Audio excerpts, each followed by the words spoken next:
Bonjour à vous tous. Alors dans cette vidéo, nous allons voir comment ajouter le surcharge d'opérateur plus égal, mais cette fois-ci non pas appliqué à une valeur numérique, mais plutôt à un objet. Donc je vais vouloir ajouter un objet à un objet existant.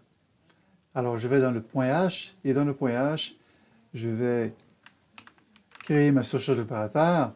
Alors ici, par contre, je vais avoir un chrono, et c'est pour cette raison que je vais modifier ici pour chrono. Donc, chrono operator plus égal chrono const, comme ceci. Je vais donc aller modifier le code correspondant. Alors, le code correspondant, ce que je vais faire, je vais m'ajouter une variable intermédiaire, donc int seconde, et dans laquelle les secondes correspondra, oui, à 60 multiplié par aux minutes, plus aux secondes correspondantes, comme ceci.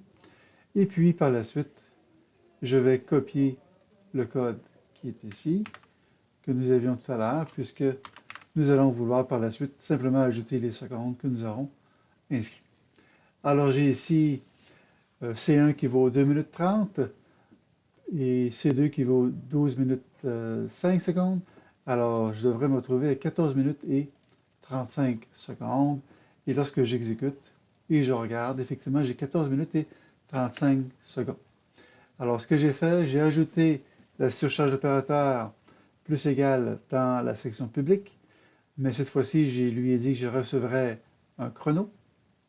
Et puis, par la suite, dans le code correspondant, je me suis assuré d'avoir une variable intermédiaire seconde qui correspondait aux secondes totales du chrono. Donc, j'ai converti les minutes en secondes. Et puis, par la suite, le reste ici correspond exactement au même que nous avions lorsque nous avions plus égal avec une valeur numérique.